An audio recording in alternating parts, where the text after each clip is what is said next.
இந்த அஷ்டலட்சுமிகளோடு வரலட்சுமி இருக்கிறாளே, 9வதாக நாம் சேர்க்கக்கூடியது வரலட்சுமி. அந்த வரலட்சுமியுடைய பூஜையை எவர் ஒருவர் இந்த பூமியில கடைபிடிக்கிறாங்களோ அவர்களுடைய வாழ்க்கையில செல்வ நிலை மிக அருமையாக உயருதுமா. அப்படிப்பட்ட வரலட்சுமி விரதம் நாளைய தினம் வருது. நாளைய தினத்துல வரலட்சுமி விரதத்தை கொண்டாடக்கூடியவர்கள் இன்னைக்கே நீங்க பாத்தீங்கன்னா பல வீடுகளில் ஏற்பாடுகள் செய்துகிட்டு இருப்பாங்க. மிக மங்களகரமாக இந்த பூஜையை கொண்டாடப்படும்.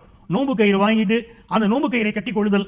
அதே மாதிரி பாத்தீங்கன்னா எப்படி பண்ணுவாங்க இந்த பூஜை கேட்டீங்கன்னா, 1 கிலோ அரிசி எடுத்துக்கணுமா.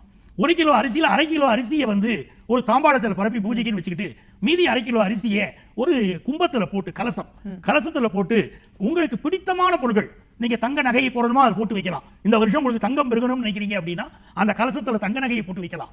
வைரமா பெருகணும்னு ஒரு ஆசைப்படுறீங்க வச்சுக்கோங்களேன், ஆசைப்படலாம், தப்பு ஒண்ணு. அப்போ அந்த வைர நகை வைரம் கூட போட்டு வைக்கலாம்.